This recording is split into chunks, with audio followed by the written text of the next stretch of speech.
"Ratty," said the mole suddenly, one bright summer morning, "I want to ask you a favor." The rat was sitting on the riverbank singing a little song called Duck's Ditty that he had just composed. "All along the bank, water through the rushes tall, ducks are dabbling, uptail all. Ducks' tails, drakes' tails, yellow feet a quiver, yellow bills all out of sight, busy in the river. Everyone for what he likes, we like to be, heads down, tails up, dabbling free." "I don't know if I like that song, Ratty," said the mole cautiously. "Nor do the ducks," replied the rat. "Ratty," began the mole again, "what I wanted to ask was, won't you take me to call on Mr. Toad? I've heard so much about him." "Why, certainly," said the good-natured rat. "Get the boat out. It's never the wrong time to call on Toad." "He must be a very nice animal," observed the mole, as he got into the boat and took the sculls. "He is indeed the best of animals," replied Rat, as they set off to visit the distinguished Mr. Toad. Before long, as they were rounding a bend in the river, they came in sight of an elegant old red brick house with well-kept lawns reaching down to the water's edge. "There's Toad Hall," said the rat, "and that creek on the left, where the notice board says private, leads to his boathouse, where we'll leave the boat. The stables are over there to the right, and that's the banquet hall you're looking at now. Toad is rich, you know." They glided up the creek and into the shadow of a large boathouse. There they disembarked and went in search of Toad. They found Toad resting in a wicker garden chair with a large map spread out on his knees. "Hooray!" he cried, jumping up upon seeing them. "This is splendid!" He shook the paws of both of them warmly. "I was just going to send a boat down the river for you, Ratty. I need your help," said Toad. "It's about your rowing, I suppose," said the rat. "Oh, pooh, boating," interrupted the Toad. "I've given that up. Now come with me, my dear friends. I have something to show you."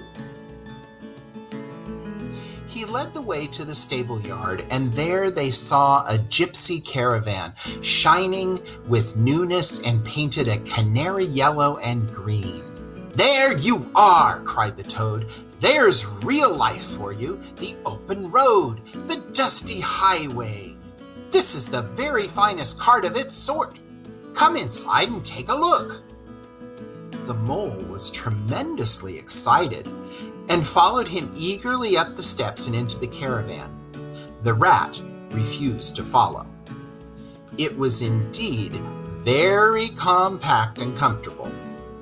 There were sleeping bunks, a little table that folded up, a cooking stove, a bird cage with a bird in it, and a variety of pots and pans. "All complete," said the Toad triumphantly, pulling open a cupboard to reveal a variety of tasty treats. "We are ready to set off this afternoon." "I beg your pardon," said the rat slowly, "but did I overhear you say something about we and set off and this afternoon?" "Now, Ratty," said the Toad, "don't begin talking in that sniffy sort of way. I can't manage without you.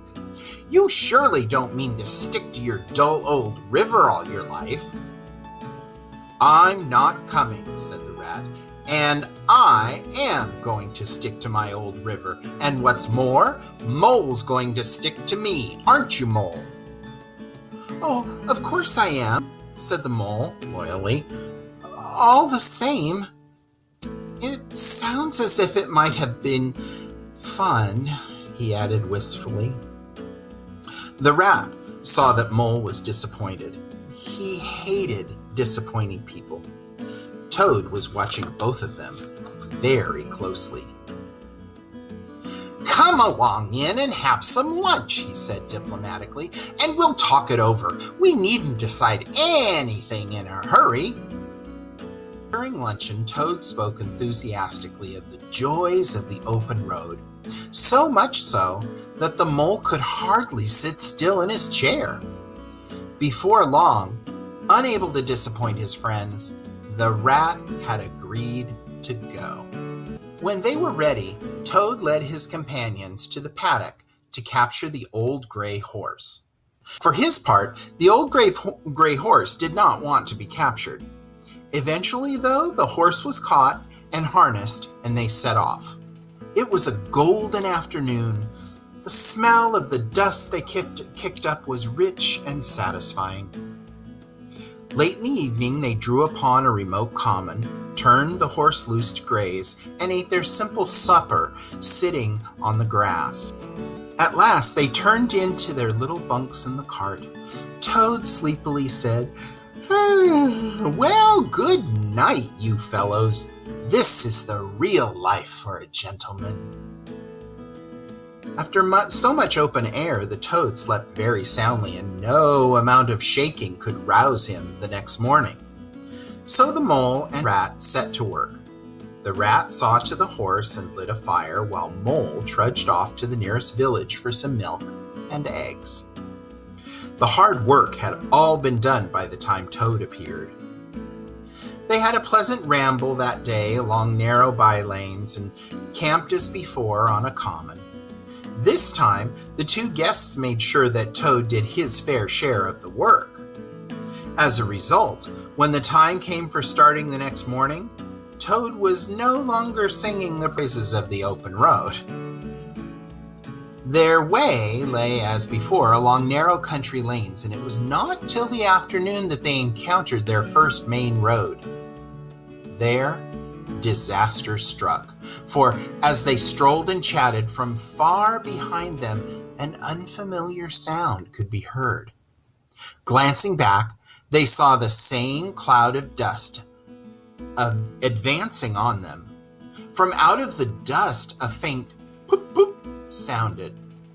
Ignoring this strange vision, they turned to resume their conversation, and then, in an instant, the peaceful scene was changed. A blast of wind and a whirl of sound caused them to jump out of the road. The poop poop sound rang out once more. As the sound rang out, they glimpsed a magnificent motor car with its pilot hugging the wheel. This splendid vehicle flung a cloud of dust in their direction and then was gone. At the sight and sound of this vehicle, the old gray horse reared and backed toward a ditch. Before long, the canary yellow and green colored cart lay on its side. The rat danced up and down in the road. "You villains! You villains!" he shouted, shaking both fists. While Rat was shaking his fists, the toad sat straight down in the middle of the dusty road and murmured, "Poop, poop, poop, poop, poop." For his part, the mole was busy trying to quiet the horse. Then he went to look at the cart on its side in the ditch. The rat came to help him, but to no avail. "Hi, Toad!" they cried. "Come and help us!" The toad did not reply, so they went to see what was the matter. They found him in a sort of trance, his eyes still fixed on the dusty road. The rat shook him. "Are you coming to help us, Toad?" he demanded. "Wonderful sight," murmured the toad. "The real way to travel." "Oh, stop being a fool, Toad," cried the mole. "And to think I never knew," continued the toad. "But now that I do, what dust clouds shall soon spring up behind me." "What are we going to do with him?" asked the mole of the rat. "Nothing at all," replied the rat firmly. "You see, I know him too well. He's now possessed. Never mind him. Let's go and see what there is to be done about the cart." A careful inspection showed them the cart was in a hopeless state. The rat knocked the horse reins over his back and took him by the head, carrying the birdcage in the other hand. "Come on," he said grimly to the mole. "It's 5 or 6 miles to the next town, and we shall just have to walk." But what about Toad? Asked the Mole anxiously. Oh, bother Toad, said the Rat.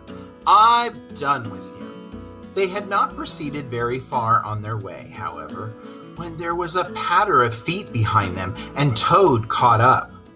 Now, look here, Toad, said the Rat sharply. As soon as we get to the town, you'll have to go straight to the police station and lodge a complaint. And then you'll have to make arrangements to have the cart mended. Police station? Complaint? Murmured Toad. Me complain of that heavenly vision that has saved me? Mend the cart?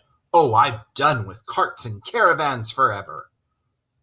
The Rat turned to him in despair. You see, he said to the Mole, addressing him across Toad's head, he's quite hopeless.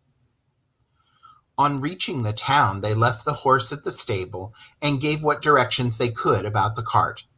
They went home by train and escorted Toad to his house. Then they got out their boat from the boathouse and set off for home.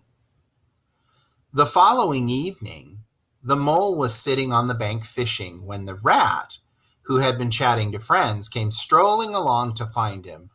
"Ha! Mole, have you heard the news?" he said.